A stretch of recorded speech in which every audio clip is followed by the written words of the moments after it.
পিছন দিকে হচ্ছে সিঙ্গি বাস স্ট্যান্ড, আর এটা হচ্ছে পুরোটা বাজার। মানে দিদির বাড়ি থেকে বেরিয়ে বাজারটা পড়ে। বাজার বুধবার আর একটা কোনো দিন বাজার বসে। বাজারটাতে ভিড় প্রচণ্ড হয় অন্যান্য দিনেও, যেহেতু গ্রামটা অনেক বড় এবং লোক সংখ্যা অনেকটা। কিন্তু আজকের দিনে বেশি বড় বাজার বসেছে এবং যেসব কসাইরা আছে আজকে বেশি পরিমাণে ভেড়া, খাসি এগুলো কাটছে। অন্য দিন শুনলাম 5টা থেকে 6টা খাসি কিংবা ভেড়া কাটে ওরা।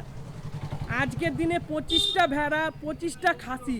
এখন তো এই 1:30 থেকে 9টা বাজবে হয়তো ঘড়িতে, এখনই এই পরিমাণে খাসি ভেড়া কাটা হয়ে গেছে এবং মাংস সেল হয়ে গেছে। মানে কি পরিমাণ এখানে আয়োজন, কি পরিমাণ এখানে আড়ম্বর, কি পরিমাণ এখানে ভিড়, কি পরিমাণ এখানে আনন্দ, একবার মানে উপভোগ করুন একবার।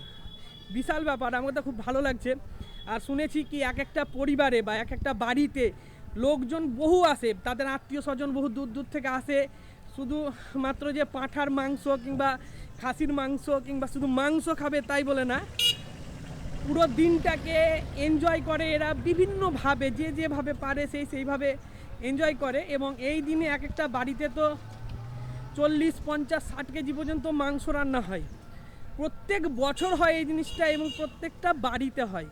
তার মানে ভাবুন, প্রত্যেক বছর একটা করে বিয়ে, এরা কিন্তু বিয়ের অনুষ্ঠান পালন করে প্রত্যেক বছর।